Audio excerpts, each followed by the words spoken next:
Hi everyone, in this video, we will show you how to use the revamped Siri with text and voice input in iOS 18. First, open the Settings app on your iPhone. Next, scroll down and tap on Siri.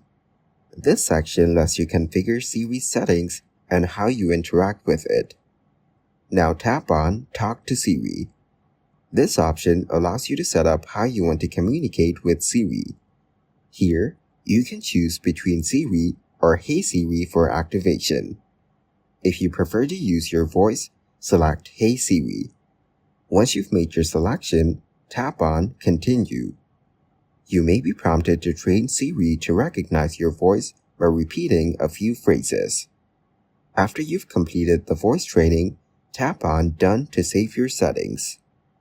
If you see a prompt, tap on Not Now to skip any additional setup options. Now go back and you should see an option for Keep Talking to Siri.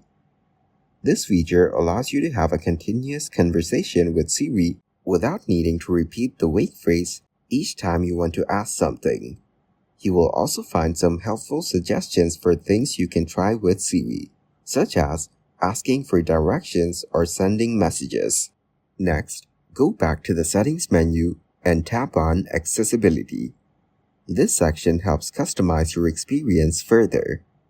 Scroll down and tap on Siri to access additional settings related to Siri's interaction. Finally, return to the home screen. You can easily test out Siri's functionality by holding the side button or saying Hey Siri. If you want to adjust how Siri responds, go back to Accessibility and adjust the speaking rate to make Siri's voice faster or slower based on your preference.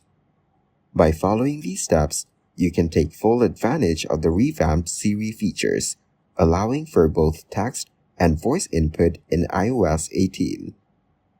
Thanks for watching, like the video, and subscribe to the channel for more content like this.